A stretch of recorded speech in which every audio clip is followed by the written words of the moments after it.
आज हम लोग पढ़ेंगे पाठ 2.3 अपनी अपनी बीमारी, जिसे लिखा है हरिशंकर परसाई जी ने, जो कि एक व्यंग रचना है। व्यंग का अर्थ होता है कटाक्ष या ताना मारना या चुटकी लेना। तो व्यंग जो है वह साहित्य की एक ऐसी विधा है जिसमें उपहास, मजाक और इसी क्रम में आलोचना का इसमें प्रभाव रहता है। वस्तुतः व्यंग का मूल उद्देश्य व्यक्ति, वर्ग, विचारधारा, समाज या सामाजिक विसंगतियों पर कुठाराघात करना है। कुठाराघात का अर्थ है चोट पहुंचाना है। जो विसंगतियां हैं, जो समाज में कुरीति बनाई गई थी, उसे दूर करना, उसको मिटाना है। व्यंग के माध्यम से व्यंगकार प्रत्यक्ष रूप से आक्रमण नहीं करता, अपितु अप्रत्यक्ष रूप से विसंगतियों और बुराइयों के विरुद्ध एक तेज हथियार के रूप में व्यंग का प्रयोग करता है। तो आज का यह पाठ भी एक व्यंग है जिसे हरिशंकर परसाई जी ने लिखा है। तो सबसे पहले हम हरिशंकर परसाई जी का जीवन परिचय यहाँ पे पढ़ लेते हैं। हिंदी साहित्य जगत में मूर्धन्य व्यंगकार हरिशंकर परसाई का जन्म 22 अगस्त 1924 को जमानी गांव, जिला होशंगाबाद, मध्य प्रदेश में हुआ। उन्होंने कई कॉलेजों एवं स्कूलों में अध्यापन के साथ साथ जबलपुर से निकलने वाली साहित्य पत्रिका वसुधा का प्रकाशन संपादन किया। क्या नाम था पत्रिका का? वसुधा। सामाजिक व राजनीतिक विषयों पर तीखा व्यंग रचने वाले परसाई जी की प्रमुख साहित्यिक कृतियां हैं हंसते हैं रोते हैं, भूत के पांव पीछे, सदाचार का ताबीज, रानी नागफनी की कहानी, ठिठुरता हुआ गणतंत्र, बोलती रेखाएं, तट की खोज, माटी कहे कुम्हार से, विकलांग, श्रद्धा का दौर आदि है।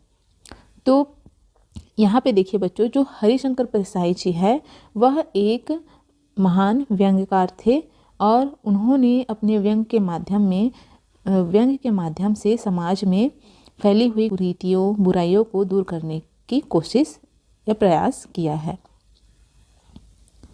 तो आज का हमारा पाठ का नाम है अपनी अपनी बीमारी। तो चलिए इसे पढ़ते हैं। हम उनके पास चंदा मांगने गए थे। चंदे के पुराने अभ्यासी का चेहरा बोलता है, वे हमें भाप गए। पाठ की शुरुआत कहाँ से हो रही है? चंदा मांगने गए थे वहाँ से। तो चंदा मांगने कौन गया था? जो लेखक है वही अपनी बात लिख रहे हैं कि वे चंदा मांगने गए थे। हम भी उन्हें भाप गए। चंदा मांगने वाले और देने वाले एक दूसरे के शरीर की गंध बखूबी पहचानते हैं। तो यहाँ पे बताया जा रहा है कि जो चंदा मांगने वाले हैं किसी कार्य को लेकर या किसी कार्यक्रम के लिए या किसी समस्या के लिए लोग चंदा मांगते हैं। तो यहाँ पे जो लेखक है वे भी चंदा मांगने गए थे। तो जो सामने वाला है वह भी भाप गया कि हाँ, सामने जो आ रहा है इंसान वह चंदा मांगने के लिए आ रहा है। और लेने वाला भी पहचान जाता है। यहाँ पे लिखा हुआ है कि लेने वाला गंध से जान लेता है कि यह देगा या नहीं। तो चंदा मांगने वाले को भी यह पता होता है कि कौन इंसान चंदा देगा और कौन नहीं देगा। देने वाला भी मांगने वाले के शरीर की गंध से समझ लेता है कि यह बिना लिए टल जाएगा या नहीं। तो जो देने वाला है, चंदा देने वाला है, मांगने वाले को भी पता चल जाता है, एहसास हो जाता है कि वह देगा या नहीं। और जो देने वाला है उसे भी समझ में आता है कि जो चंदा लेने वाला है वह कितने में मानेगा और कितने में नहीं मानेगा, कम देना पड़ेगा या ज़्यादा देना पड़ेगा। हमें बैठते ही समझ में आ गया कि ये नहीं देंगे। तो लेखक कहते हैं यहाँ पे कि उन्हें तुरंत ही समझ में आ गया था कि सामने वाला चंदा नहीं देने वाला है। वे भी शायद समझ गए कि ये टल जाएंगे। फिर भी हम दोनों पक्षों को अपना कर्तव्य तो निभाना ही था। कर्तव्य मतलब कि जो चंदा मांगने वाले हैं, जो लेखक हैं, उन्हें तो चंदा मांगना ही था, क्योंकि वे सबसे मांग रहे थे। किसी का चेहरा देखकर ही यह फैसला नहीं कर सकते कि हम उससे नहीं मांगेंगे। उनको तो चंदा मांगना ही था, इसलिए वे अपना कर्तव्य निभाते हैं, अपना कार्य करते हैं। हमने प्रार्थना की तो वे बोले, आपको चंदे की पड़ी है, हम तो टैक्स के मारे मर रहे हैं। सामने वाले ने क्या कहा कि आपको अपने चंदे की पड़ी है और हम किस समस्या से गुजर रहे हैं? टैक्स की समस्या से अभी जूझ रहे हैं। सोचा यह टैक्स की बीमारी कैसी होती है। अब लेखक यहाँ पे सोचने लग गए कि आखिर ये कैसी बीमारी है, टैक्स की बीमारी। बीमारियाँ बहुत देखी हैं, निमोनिया, कॉलरा, कैंसर, जिनसे लोग मरते हैं। यहाँ पे लेखक सोच रहे हैं कि मैंने बड़ी बड़ी बीमारियाँ देखी है जिससे लोग मरते हैं, लेकिन यह कौन सी बीमारी है जिससे अभी इंसान ग्रसित हो रहे हैं। मगर यह टैक्स की कैसी बीमारी है जिससे वे मर रहे थे। वे पूरी तरह से स्वस्थ और प्रसन्न थे। जो इंसान बोल रहा था कि वह टैक्स की बीमारी से ग्रसित है वह पूरी तरीके से स्वस्थ दिखाई दे रहा था। तो यहाँ पे जो लेखक है वे थोड़े कंफ्यूज हो जाते हैं, थोड़े सोचने लगते हैं कि यह आखिर कैसी बीमारी है जिसका ये हवाला देकर चंदा देने से मना कर रहा है। तो क्या इस बीमारी में मज़ा आता है? ऐसा लेखक सोचने लगे कि क्या इस बीमारी में मज़ा आता है, क्योंकि वह पूरी तरीके से स्वस्थ दिखाई दे रहा था। यह अच्छी लगती है जिससे बीमार तगड़ा हो जाता है। यहाँ पे देखिए लेखक व्यंग कस रहे हैं, ताना मतलब चुटकी ले रहे हैं कि ये टैक्स की बीमारी भी बहुत अच्छी है, इससे बीमार इंसान भी अच्छा तगड़ा दिखाई देता है। बीमारी मतलब ऐसा उसे देखकर नहीं लगता कि वह किसी प्रकार की बीमारी से ग्रसित है। इस बीमारी से मरने में कैसा लगता होगा, ऐसा लेखक ने सोचा। अजीब रोग है यह, चिकित्सा विज्ञान में इसका कोई इलाज नहीं है।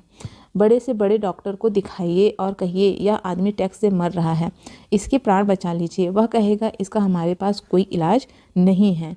क्योंकि टैक्स एक प्रकार की जो संपन्न लोग होते हैं जो टैक्स से बचना चाहते हैं, या टैक्स उन्हीं लोगों के लिए एक परेशानी होती है।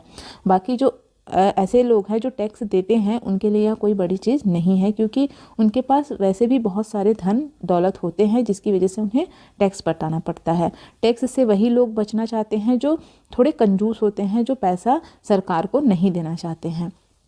तो यहाँ पे लेखक कहते हैं कि इस प्रकार की बीमारी का इलाज पूरे चिकित्सा विज्ञान में नहीं है, लेकिन इसके भी इलाज करने वाले होते हैं। किसके? टैक्स के भी इलाज करने वाले होते हैं, मगर वे एलोपैथी या होम्योपैथी पढ़े नहीं होते। इसकी चिकित्सा पद्धति अलग है। इस देश में कुछ लोग टैक्स की बीमारी से मरते हैं और काफ़ी लोग भूखमरी से।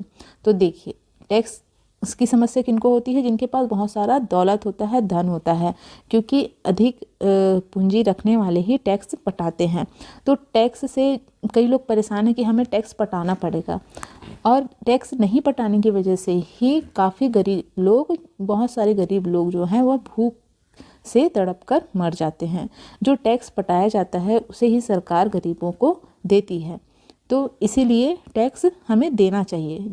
जो टैक्स के दायरे में आते हैं उन्हें टैक्स जरूर पटाना चाहिए ताकि गरीब लोगों की मदद हो सके। टैक्स की बीमारी की विशेषता यह है कि जिसे लग जाए वह कहता है हाय हम टैक्स से मर रहे हैं। मतलब जिनके पास दौलत आ जाती है वे इस समस्या से जूझते हैं कि उन्हें टैक्स पटाना पड़ेगा, और जिसे ना लगे वह कहता है हाय हमें टैक्स की बीमारी ही नहीं लगती। मतलब जिसके पास दौलत नहीं है वह चाहता है कि हमारे पास भी इतना धन होता कि हम भी टैक्स जैसी समस्या से ग्रसित हो सकते, हमें भी टैक्स पटाने का नौबत आता, पर उनके पास इतना दौलत होता नहीं है। कितने लोग हैं जिनकी महत्वाकांक्षा होती है कि टैक्स की बीमारी से मरे, पर मर जाते हैं निमोनिया से। टैक्स की बीमारी से मरे मतलब कि कई लोग चाहते हैं कि हमारे पास भी इतना धन हो, संपत्ति हो कि हमें भी टैक्स पटाना पड़े, पर ऐसा होता नहीं है। हमें उन पर दया आई, इन पर जो सामने बोल रहा था कि हम तो टैक्स से परेशान हैं।